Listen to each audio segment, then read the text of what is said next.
एक इस वीडियो में एक भाई कह रहा है ईरान ने 4 देशों को रास्ता दे दिया तो इसमें मेरा भारत देश भी है। अब कोई डीजल पेट्रोल की कोई कमी होने वाली नहीं है। देखिए इस वीडियो में। ईरान इजराइल का वार रुकते ही हमारे एलपीजी गैस की डिलीवरी बिल्कुल नॉर्मल हो जाएगी, इसके दाम भी कम हो जाएंगे। अभी इसके दाम क्यों बढ़ गए और उसकी डिलीवरी क्यों कम हो रही है, आप चीजों को समझिए। अभी ईरान इजराइल का वार चल रहा है तो उससे क्या होता है, स्ट्रेट ऑफ हॉर्मुज़ जहां से हमारी एलपीजी एलएनजी गैस जो हमारी क्रॉस होती थी। आप एक चीज समझो, एलपीजी दुनिया की सबसे खतरनाक जो जहाज होती है वो एलएनजी होती है, उसके बाद एलपीजी। अगर गलती से उस पर सोचो एक भी ड्रोन गिरा तो भाई साहब क्या होगा, उसकी कंडीशन क्या होगी। सोचो भाई साहब, बहुत बड़ा समुद्र में आग लग जाएगा, आसपास की दुनिया तबाह हो जाएगी।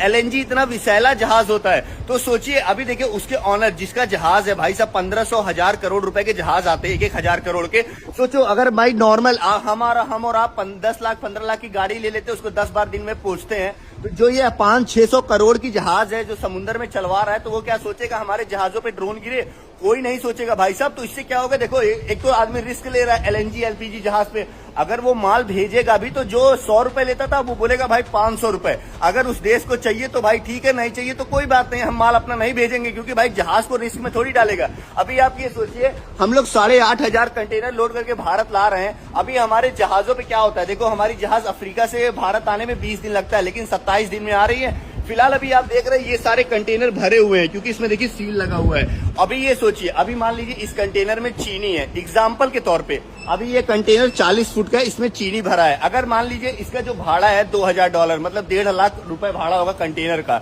उसके बाद सोचिए जो इसमें माल भरा होगा ट्रांसपोर्ट का, उसके बाद कस्टम चार्ज, उसके बाद पोर्ट चार्जेस, उसके बाद डिलीवरी चार्जेस। सोचो अगर ये पूरा कंटेनर अगर आप देखेंगे कम से कम 3-4 लाख रुपए मान लो आपका मतलब एक देश से दूसरे देश तक लग जाएगा। तो सोचो अगर ये चीज अगर 7 दिन लेट पहुंचेगा तो भाई साहब उसका और पैसा बढ़ेगा, क्योंकि देखो पोर्ट चार्जेस बढ़ेगा, शिपिंग का भी चार्जेस बढ़ जाएगा, हर चीज बढ़ेगा। तो देखो भाई जो दुकान वाला होगा वो चीजें महंगी ही करेगा। इससे देखो किसी भी देश में वार होता है वो उसी देश को नहीं पूरे वर्ल्ड को इफेक्ट करता है। इसीलिए मैं आपको मनाता हूँ भाई साहब, बहुत सारे लोग खुश हो रहे हैं भैया ईरान इजराइल का वार चल रहा है, हमको भारत से क्या मतलब।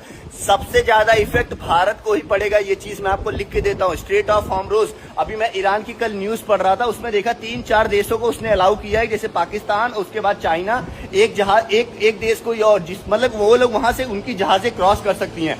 बाकी किसी देश का मैंने नहीं जानता, लेकिन आप ये समझिए ये वार रुकना बहुत ज्यादा जरूरी है। अगर नहीं रुकेगा तो ऑटोमेटिक है भाई साहब। देखो एलएनजी एलपीजी जहाज क्रॉस समुद्र में, मैं पहले पता ये केप टाउन क्रॉसिंग कर रहा हूँ, यहाँ पे मुझे आए दिन एलएनजी एलपीजी दिखते थे। आज मैं 2 महीने हो गए, मैंने अभी समुद्र में एक भी एलएनजी एलपीजी शिप नहीं देखा। सोचो कितनी बड़ी बात है। तो भाई साहब मैं यही मनाऊंगा भगवान से कि जितनी जल्दी हो सके उतनी जल्दी वार रुके। फिलहाल आप देख सकते हैं पूरा समुद्र खाली है भाई साहब, ये देखो एक भी जहाज नहीं दिख रहा है भाई साहब। सोचो पहले ये आए दिन 2-2, 3-3 जहाज दिखते थे, माल ही नहीं है तो जहाज क्या करेंगे।